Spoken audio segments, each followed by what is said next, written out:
Bismillahirrahmanirrahim. Qala al-muallif rahimahullahu ta'ala wa daman naf'a bihi wa bi'ulumihi wa bi'ulumi sairis salihina fid dharaini amin wa radhiyallahu ankum. Qala al-muallif rahimahullahu ta'ala wa rajulin thalithin istahwadha ay ghalaba alaihi syaitanu wattakhadha ilmahu dhari'atan ay wasilatan ila takatsuri ay al-mukatharati bil mal wattafakhur ay al-mubahah bil jah watta'azzuz ay sayruratil quwa bi kasratil itsba atau atsba. Kita masih membahas bahwa di dalam dunia pendidikan, baik belajar dan mengajar, ada tiga kategori orang yang tiga macam orang yang belajar dan mengajar. Yang pertama adalah kemarin kita sudah sebutin minal faizin, yaitu orang-orang yang berbahagia, yang selamat daripada azab Allah karena dia mencari redhonya Allah semata-mata, bukan karena dunia, bukan karena apapun yang dia disebut dengan ulamaul akhirat. Dan yang kedua adalah minal mukhatirin, mereka-mereka yang ngajinya, belajar dan mengajarnya termasuk orang-orang yang diambang kekhawatiran yang sangat luar biasa. Dia rawan kepada kehancuran, rentan terhadap kebinasaan, kerusakan. Maka jikalau ia tidak sempat taubat, dia dikhawatirkan mati dalam keadaan su'ul khatimah. Dan kalau memang dia diberikan pertolongan oleh Allah Subhanahu wa taala untuk taubat, lalu menambal segala kekurangan-kekurangan yang ia telah tinggalkan, maka dia pasti digolongkan dalam golongan orang yang faizin, karena at-taib minadz-dzambi kama la dzambalah. Dia sama dengan orang yang tidak mempunyai dosa. Itu kalau memang dia diberikan pertolongan oleh Allah untuk taubat. Lalu kemudian yang ketiga adalah orang-orang yang istahwadha ay ghalaba alaihi syaitan, mereka yang terkalahkan oleh syaitan, mereka yang selalu tunduk patuh nurut kepada syaitan. Fattakhadha ilmahu dhari'atan, dan ia jadikan ilmunya sebagai alat, sebagai wasilah, sebagai bulldozer. Untuk apa? Ila takatsur al mukatsarah bil mal, untuk menumpuk harta benda, untuk mencapai kekayaan, untuk mencapai uang yang banyak, meraup uang yang banyak. Semua dia jadikan dengan ilmunya itu alat. Ilmu itu dijadikan alat untuk mencari fulus, untuk mencari harta benda, untuk apapun yang sifatnya mal, harta benda. Ia jadikan itu alat ilmunya. Nah, orang-orang yang seperti ini adalah istahwadha alaihi syaitan, mereka-mereka yang terkalahkan oleh syaitan. Mereka joprak, dilawan oleh syaitan, hingga mereka seperti kebodungu yang dicucuk oleh syaitan. Wattafakhur ilmu baha bil jah, lalu mereka berbangga-bangga dengan kedudukan, pangkat dan jabatan. Dengan ilmunya ia ambil untuk meraih pangkat yang dia bangga-banggakan. Dengan ilmunya ia ambil semua jabatan-jabatan agar dia mendapat jabatan, agar ia mendapatkan kedudukan, agar ia dimuliakan orang. Dia jadikan ilmunya itu sebagai alat saja. Lalu kemudian wata'azzuz ay suratil quwa bi kasratil atba, dan mereka merasa dengan ilmunya itu kuat, kokoh, besar, bikasratil atba, dengan sebab banyak muridnya, dengan sebab banyak pengikutnya. Banyak sekarang yang model kayak begini. Dia cari ilmu yang banyak, lalu dengan ilmunya ia nipu-nipu, dengan ilmunya ia ambil harta-harta benda, dengan ilmunya ia menduduki jabatan, dan ilmu itu hanya sebatas dijadikan alat saja.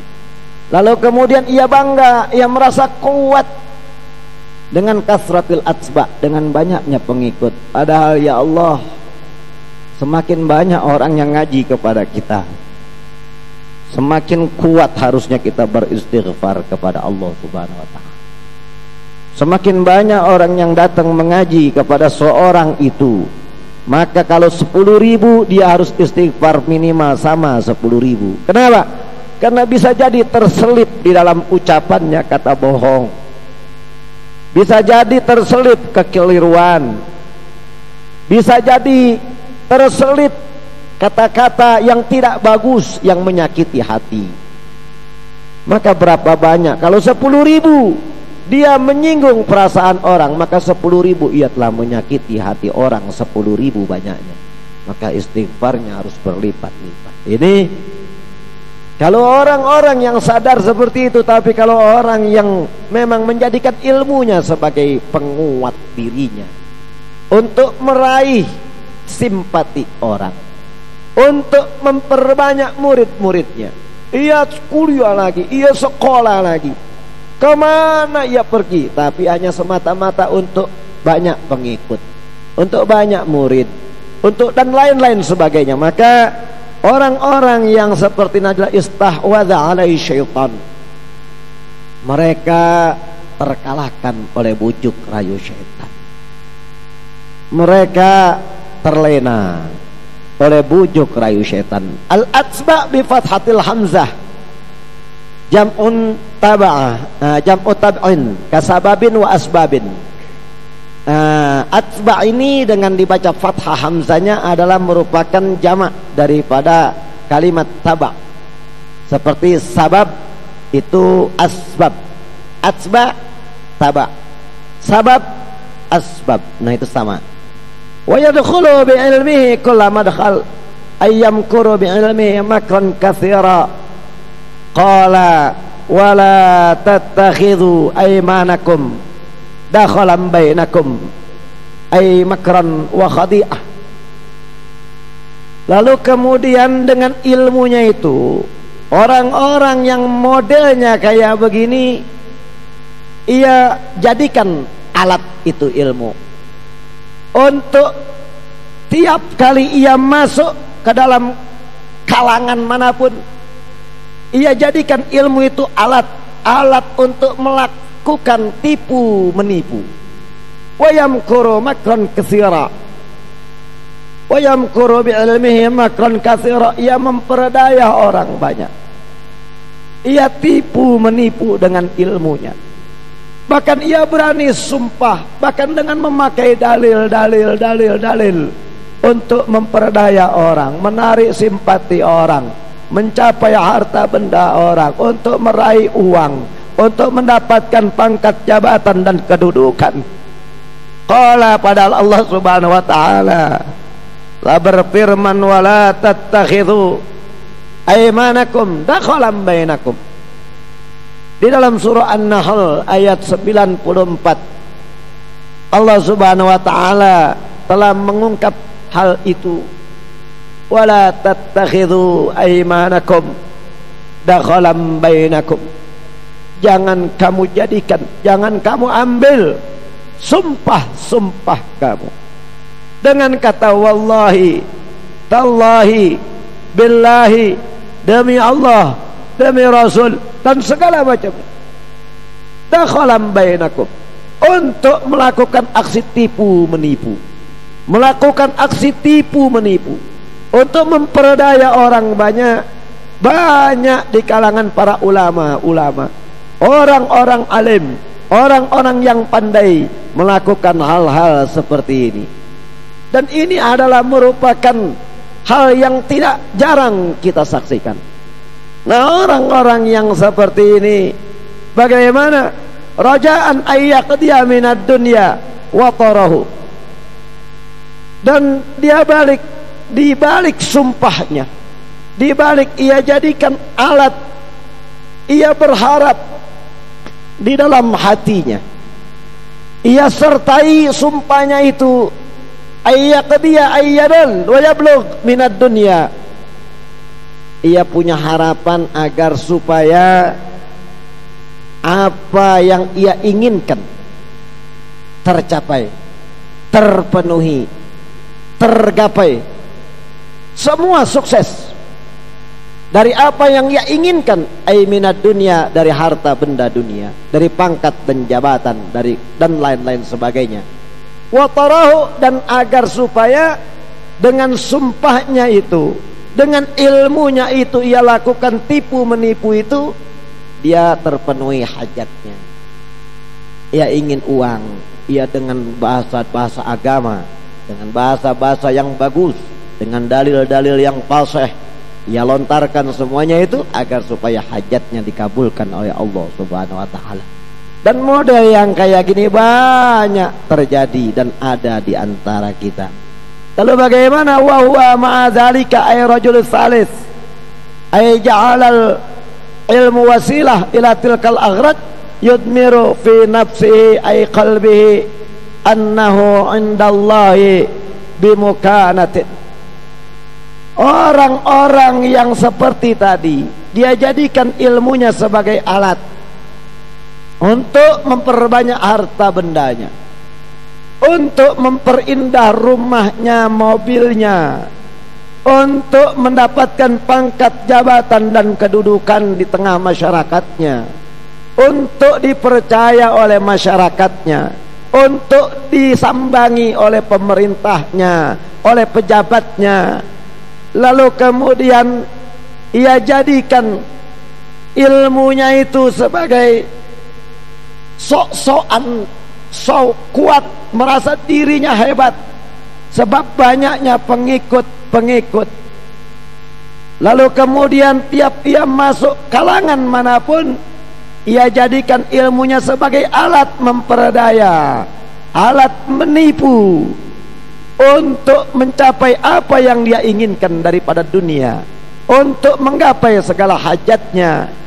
Ia tidak malu kepada Allah Subhanahu wa taala, tidak malu kepada hati nuraninya. Padahal Allah Subhanahu wa taala jauh sebelum itu sudah mengatakan wala tattakhidhu aymanakum dakhalan bainakum, di dalam surah An-Nahl ayat 94. Maka orang yang seperti ini, kata Imam Ghazali, wa huwa ma'a dzalika yudmiru fi nafsi annahu 'indallahi bimukanatin.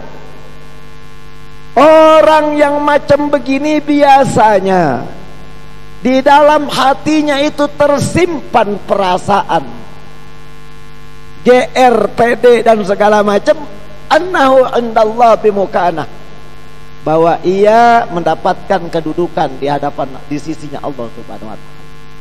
Ia terlalu pede bahwa ia telah mendapatkan kedudukan derajat yang tinggi di hadapannya Allah Subhanahu wa taala. Orang yang seperti ini selalu begitu biasanya, bahwa dia mulia. Ketika enggak dihormati, ia marah. Ketika tidak disalami, ia marah. Ketika undangan enggak ada KH-nya, ia marah. Ketika komisi kurang, ia marah. Macam-macam sudah. Wah.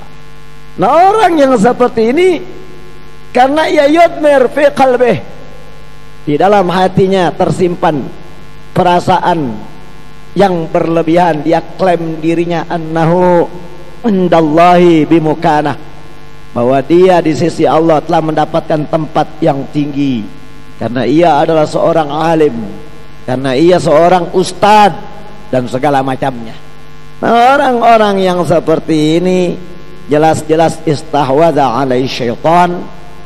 Dia menjadi budak, menjadi bala tentara, menjadi pasukan daripada syaitan. Lalu kemudian kata mukanah, mukanah kita bahas bitta'il marbutah, yaitu ditulis dengan tak marbutah, mukanah. Kama qalau Syekhuna Yusuf As-Sambalawani, Syekh Yusuf As-Sambalawani berkata atau mengomentari tentang mukanah, yaitu azamah wartifa. Mukanah itu bermakna azamah, keagungan. Dia mempunyai ketinggian, keluhuran. Wartifa, dan tinggi, kedudukan pangkat yang tinggi. Nah, orang-orang yang tadi berarti dia merasa di sisi Allah ia telah mendapat azamah wartifa. Dia mendapatkan keagungan, kedudukan yang tinggi di sisi Allah, dan itu hanya perasaan-perasaan kesombongan hatinya saja. Nah, orang-orang yang seperti ini itu jelas dia merasa dirinya baik, maka dia istahwadha alai syaitan. Dan kata-kata mukanah menurut Syekh Yusuf As-Sambalawani seperti tadi, kenapa? Karena wa huwa masdarun makuna bidhammil kaf kada fil misbah. Karena kata Syekh Yusuf As-Sambalawani, mukanah itu adalah merupakan masdar daripada fi'il madi makuna yang dibaca dhammah kafnya, makuna. Ini diterangkan di dalam kitab Al-Misbah. Lalu kemudian Imam Jauhari di dalam menerangkan faslil kaf, annal mukanah bima'nal manzilah wa huwa man kana, wa fi faslil mim bima'nal istiqamah wa huwa mim makana. Kalau Imam Jauhari di dalam menyoal kalimat mukanah ini mempunyai makna dua. Ada yang bermakna manzilah, ada yang maknanya artinya mukanah itu adalah kedudukan. Ini di dalam pasal kaf yang dibahas oleh Imam Jauhari. Maka kalau dia bermakna manzilah, maka diambil daripada fi'il madi makana. Kalau di dalam pasal mim, mukanah itu kata Imam Jauhari bimaknal istiqamah, adalah maknanya istiqamah, ketetapan, paten, tetap. Ini kalau diambil dari madi makana yang dibaca fathah kapnya.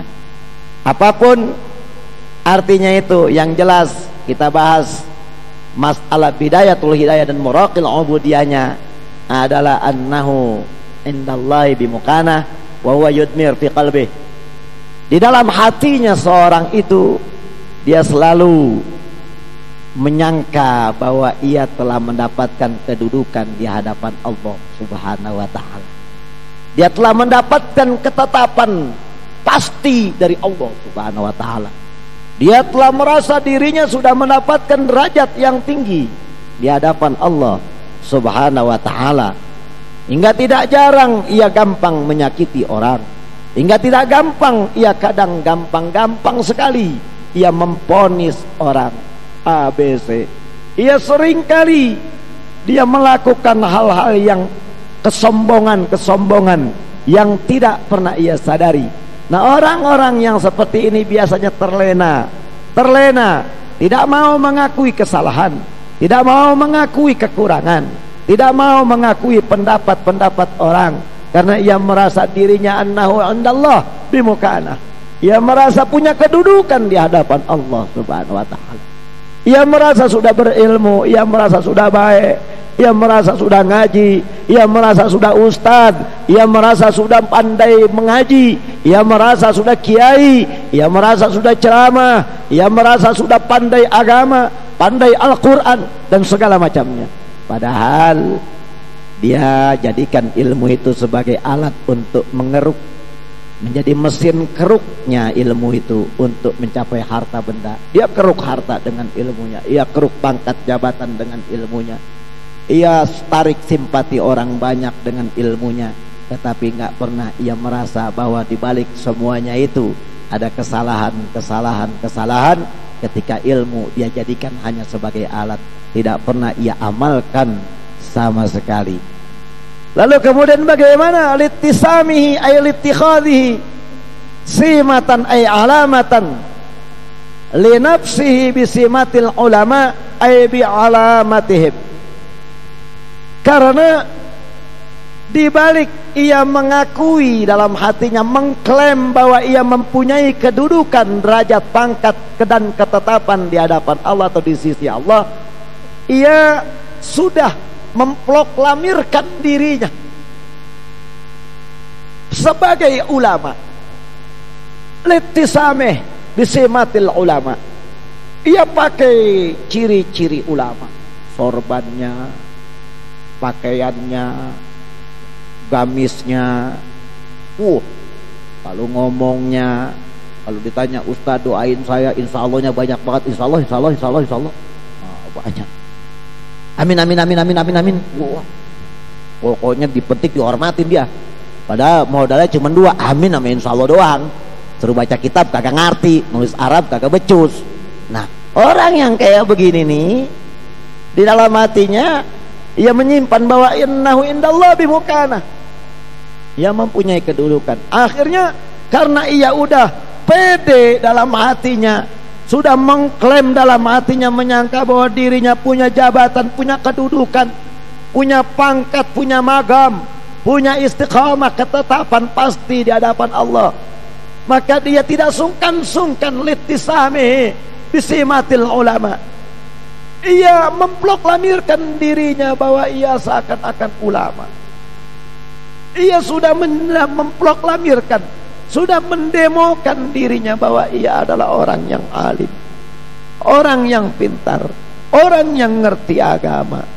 Lalu kemudian watarassumeh birusumihim bizziyi wal mantiqi.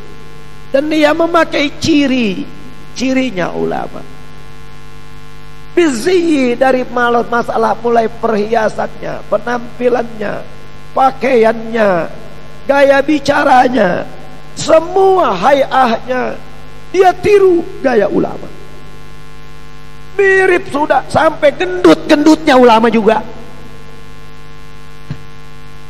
Pecinya semua ulama. Semua ulama.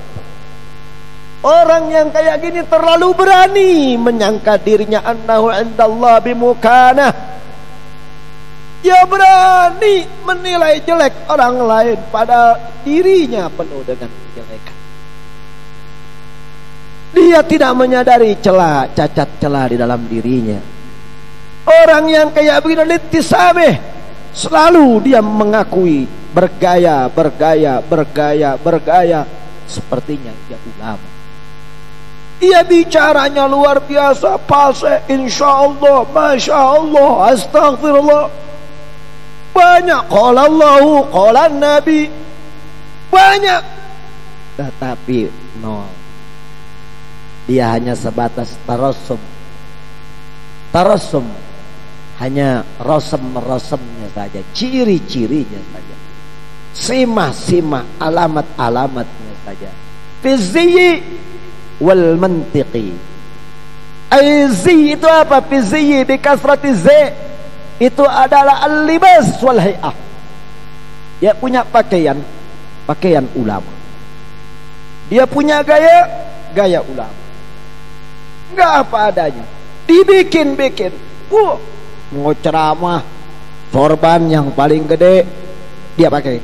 Enggak punya, dia cari, ngutang kalau perlu, begitu. Pokoknya segala macam, sampai cincin-cincinnya ngikut cincin ulama. Cincin ulama apaan sih? Yaman. Cari Yaman. 5 juta bayar terus, yang penting ulama. Kan begitu. Apa aja cari sama dia. Pokoknya yang penting bergaya, yang penting pede, yang penting tren. Ulama. Wala kitab, wala ilim, wala zikir, wala istighfar, wala semua tanpa ada dia selingi mengaji kitab. Wala mutola'ah, bagaimana mutola'ah kitab kulla yaum, setiap hari, nol besar. Tidak ada istighfar, tidak ada zikir, wala qiyamul lail, tidak ada qiyamul lail, tidak ada dia tadarrusul Quran. Fi kulli yaumi juz'an, satu hari 1 juz, tidak ada. Hanya mengaku-ngaku dirinya ustaz, mengaku-ngaku dirinya kiai, mengaku-ngaku dirinya ulama, mengaku-ngaku dirinya anak pengajian, tetapi tidak ada sama sekali ibadah seorang yang ngerti agama. Kenapa? Dia hanya mencari harta benda dunia. Dia mau berbuat apa-apa, yang ia takuti bukan Allah Subhanahu wa ta'ala. Yang ia malu bukan kepada dirinya sendiri, tapi ia malu kepada orang banyak. Ia malu kepada tetangga, ia malu kepada masyarakat. Ia tidak berani buka pecinya ketika ia lagi ngerokok. Kenapa? Kadang ini udang diribet kuat. Dia ngeri kalau dia copotin, dia nggak bisa make lagi. Nanti berubah itu udang-udang yang tadinya udah ganteng nggak jadi ganteng. Akhirnya dia ngerokok dengan imamah di udang-udang. Nauzubillah. Ngerokok dengan udang-udang, sorbannya udah kadang dia rapetin. Dia tata yang rapih. Ketika dia pingin ke WC, ingin kencing, ingin berak pakai imamah. Pernah ada saya lihat ulama yang kayak begini. Wallah, kenapa saya bilang nggak dibuka, nggak bisa makainya lagi, begitu katanya. Allah, ngeri, hilang wibawanya karena ininya dicopot. Kalau kita nggak masalah, peci hanya sekedar peci, mau gondrong mau tidak gondrong, yang penting amalkan ilmunya. Kita pakai tidak mengakui diri kita ulama, tetapi kita ngaji, kita pakai. Kita istiqomahkan diri kita. Nggak perlu kita takut kehilangan wibawa, nggak perlu kita takut kehilangan pamor, nggak perlu kita takut tidak dihargai orang. Urusan itu kembali kepada diri kita, kepada Allah Subhanahu wa ta'ala. Tadarrus Quran malam, duha, sunnah yang lain, zikir, istighfar yang banyak, mutolaah kitab, berupaya ketika kita berbuat salah, istighfar lagi, tobat lagi, salah lagi, istighfar lagi, tobat lagi. Urusan nanti Allah yang akan atur kita, tidak ada urusan kepada manusia. Jangan pernah kita takut kehilangan apapun, tapi takutlah ketika kita kehilangan harapan kepada Allah dan Rasulnya. Ini jelas. Yang namanya kayak begini, ia hanya bergaya-gaya saja tadi itu, padahal di dalam hatinya ma'atakalubihi ala dunya zahiran wa batinan. Di dalam hatinya, di balik gayanya, di balik ucapannya, di balik pakaian jubahnya, di balik gamisnya yang klimis, di balik udeng-udengnya yang sekedeban Vespa, di balik kalimat-kalimatnya yang fasih luar biasa, tetapi di dalam hatinya ma'atakalubihi ala dunya, ia rakus kepada dunia. Di otaknya hanya duit. Ketika ia sebut asma Allah, di dadanya ada yang lain selain Allah. Ketika ia tatap Al-Quran, di tatapan lainnya ada sesuatu selain Al-Quran. Di balik kata dia mendengar sesuatu, dia mendengarkan hal-hal yang baik, tetapi kuping yang lain, matanya, tangannya menyimpan sesuatu yang lain selain kebajikan itu. Intinya kemunafikan semua, basa-basi semuanya. Orang yang kayak gini di dalam hatinya biasanya ma'atakalubihi ala dunia, ia rakus kepada dunia, rakus aina waibih wa musari'atih. Dia selalu ingin terburu-buru, ingin kaya, buru-buru ingin naik, buru-buru ingin tenar, buru-buru ingin dipercaya orang, pengennya cepet punya murid yang banyak. Ngidamin tiap sujud dia minta, ya Allah luaskan ilmu saya, besarkan pengaruh saya. Bukan subhana rabbiyal a'la, bukan. Dia minta, ya Allah saya jadikan orang yang terhormat. Begitu dalam sujudnya. Orang yang kayak begini padahal di dalam hatinya penuh dengan kerakusan, bagaikan anjing, mirip anjing. Orang yang kayak gini ala dunia, selalu dunia, zahiran wa batinan, baik terang-terangan maupun kala dia mengumpet-ngumpet, zahirnya batinnya. Zahirnya selalu bilang, "Pak, nggak usah Pak, saya nggak butuh itu, udah cukup, makasih, saya ikhlas." Batinnya ketika di rumah nguret-nguret, dia lihat, waduh kurang ini komisi, begitu.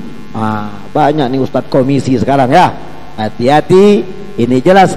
Nah, orang yang seperti ini biasanya hanya gaya-gaya saja. Makanya kita khawatir, kita sangat prihatin terhadap keadaan negeri dan bangsa kita ini. Umat Islam terbesar di dunia, tetapi banyak ulamanya, ulama-ulama kerbitan. Banyak ulamanya yang hanya sebatas gaya-gaya saja, hanya rosemnya saja, hanya simahnya saja. Suaranya mirip ulama, pakaiannya mirip ulama, gayanya, jalannya, makannya, tidurnya, semua gaya ulama. Tetapi di balik ilmunya, ia hanya berkeinginan terhadap dunia. Ia jual ilmunya untuk dunia, untuk dunia. Orang yang seperti ini jelas-jelas istahwadha alai syaitan. Dia adalah orang-orang yang terkalahkan oleh setan. Fahadha ay ar-rajul salis minal halikin wa minal hamqa. Bahkan Imam Ghazali di dalam kitabnya ini mengatakan, hadza minal halikin, inilah orang-orang yang rusak, inilah orang-orang yang hancur, inilah orang-orang yang rusak, yang bukan hanya rusak dengan sendirinya, tetapi ia merusak juga orang lain. Dia tidak hanya rusak dirinya saja, ia tidak rusak hatinya saja, tapi ia rusak hatinya orang-orang awam. Ia rusak orang-orang yang baik. Ia rusak generasi-generasi selanjutnya dengan tipu menipu. Dan ia akan mewariskan budaya-budaya kapitalis, komersil di dalam agama. Wa minal hamqa, dan orang-orang yang seperti ini adalah orang-orang yang pikun, orang yang lari daripada kenyataan, orang yang tidak pernah menyadari dirinya bahwa bagaimana tugasnya ulama, bagaimana ketika kita ngaji, bagaimana ketika kita mengajar. Orang-orang yang seperti ini hanyalah tipu, menipu, memperdaya orang, mencari kesenangan sendiri, tidak mau peduli kepada orang lain. Jangankan ia datang berkorban dengan harta bendanya, dengan dirinya, dengan nyawanya, dengan darahnya, dengan keringatnya, dengan doanya saja ia tidak akan pernah mendoakan kita. Kenapa? Ketika kita sedang susah, ia sedang asyik mendengkur kekenyangan. Ketika kita sedang menderita payah, murid-muridnya, ia sedang asik dengan istri-istrinya. Ia tidak pernah tahajud di waktu malam, mendoakan dirinya, anaknya, istrinya, untuk murid-muridnya, untuk orang yang mencintainya, untuk orang yang ngaji kepadanya. Tidak pernah ia doakan. Jangankan mendoakan kita muridnya, dia mendoakan orang lain saja, mendoakan dirinya saja tidak pernah. Karena ia sudah merasa dirinya nggak perlu yang seperti itu, karena annahu indallah bimukana. Dia sudah merasa tinggi di hadapan Allah Subhanahu wa taala. Ia sudah merasa mulia di hadapan Allah Subhanahu wa taala. Yang ia pikirkan hanyalah harta. Dan ketika seorang alim idastaghalal ulama, saya katakan ketika seorang alim sudah sibuk dengan bijam ilmal, mengumpulkan harta benda, mencari pangkat jabatan dan kedudukan, bergaya-gaya hanya sebagai ulama, dia ta'azzus bi kasratil atba, dia hanya merasa kuat ketika banyak pengikut. Ketika pilkada yang dicari-cari oleh calon-calon pilkada nanti, calon wali kota, calon bupati, calon presiden, calon-calon yang lain, DPRD, dia cari, wah ini dia banyak jamaahnya, dia merasa kuat, dia budget sama dia sekian puluh juta, sekian ratus juta, dan segala macamnya. Orang kalau sudah begini dia sibuk cari harta, maka jangan salahkan kalau seorang awamnya yakuluna syubah. Walaupun halal dia kumpulkan hartanya, jangan disalahkan jikalau orang awamnya akan memakan benda yang subhat. Dan jikalau orang alimnya sudah berani memakan barang yang subhat, maka jangan salahkan kalau jamaahnya berani memakan barang yang haram. Dan kalau ulamanya sudah berani memakan barang yang haram, maka jangan pernah salahkan kalau di tengah masyarakatnya penuh dengan kekafiran, penuh dengan kemurtadan, penuh dengan kemusyrikan, maka kita sebagai orang-orang yang ngaji, niatkan dalam hati kita, kokohkan, tekadkan, bulatkan, mantapkan niat kita, agar kita selalu diberikan pertolongan oleh Allah untuk bisa istiqamah, tidak terlena oleh hal apapun. Mudah-mudahan kita, anak cucu kita, istri kita, cucu kita, semua ponakan kita, semua saudara-saudara kita, kawan-kawan kita yang hadir di sini, semuanya diberikan kekuatan oleh Allah Subhanahu wa taala, kuat untuk melakukan ibadah kepada Allah Subhanahu wa taala, kuat untuk mengaji, mencari ilmu semata-mata karena ingin mengenal Allah Subhanahu wa taala dan Rasulnya. Dan kita diberikan kekuatan untuk mengamalkan ilmu, mengamalkan semua perintah Allah, baik itu yang sifatnya perintah untuk dilaksanakan dan perintah untuk dijauhkan. Dan mudah-mudahan kita semua tidak hanya pandai bergaya ulama, kita semua mudah-mudahan anak kita, istri kita, cucu kita, ponakan kita, saudara-saudara kita tidak hanya pandai bergaya sebagai seorang ustaz, tidak hanya sebagai pandai orang-orang yang hanya berdosa-dosa, tapi di balik semua ini ada maksud-maksud yang tidak baik. Mudah-mudahan kita dibersihkan daripada maksud-maksud yang tidak baik, dan mudah-mudahan kita semua dijadikan orang-orang yang mati dalam keadaan husnul khatimah. Anak kita, orang tua kita, istri kita, semua yang berkait kepada kita, ponakan kita, kawan kita, siapapun ia, mudah-mudahan kita semuanya diberikan orang-orang yang baik, yang berkawan kepada kita, kawan yang baik, kawan yang mau membantu kita untuk mengenal Allah dan Rasulnya, kawan yang mau membantu kita untuk selalu taat dan ibadah, dan kita dihindarkan daripada kawan-kawan yang busuk hatinya, yang jelek kata-katanya, yang jelek tatapannya, yang khianat semua penglihatan dan pendengarannya. Dan mudah-mudahan kita semua diberikan jalan keluar yang mudah oleh Allah Subhanahu wa taala dari segala kesusahan yang sedang kita alami. Dan mudah-mudahan sekali lagi anak-anak kita doakan biar menjadi anak yang baik, yang soleh dan solehah, menjadi anak yang betul-betul berbakti kepada orang tuanya, kepada Allah dan Rasulnya, kepada agama dan bangsanya. Dia menjadi orang-orang yang berguna, yang bisa mampu mencari ilmu, memanfaatkan ilmu, mendekatkan dirinya kepada Allah Subhanahu wa taala, hingga ia menjadi anak yang dapat menolong kita ketika kita masuk ke liang kubur, ketika kita mendapatkan pertanyaan dari malaikat alam kubur, lalu kemudian kita dipayungi oleh anak-anak kita dengan ilmu agamanya nanti di padang mahsyar. Mudah-mudahan anak-anak kita menjadi anak yang bisa menyenangkan hati kita lahir dan batinnya, orang yang baik dalam lahir dan batinnya, bukan hanya sekedar pura-pura, bukan hanya sekedar pakaian, bukan hanya sekedar akal-akalan atau kata-katanya yang baik-baik, tetapi dari hatinya, dan baik menurut manusia, baik juga menurut Allah Subhanahu wa taala dan Rasulnya, dan baik menurut alam ini. Ala hadhihi al-Fatihah.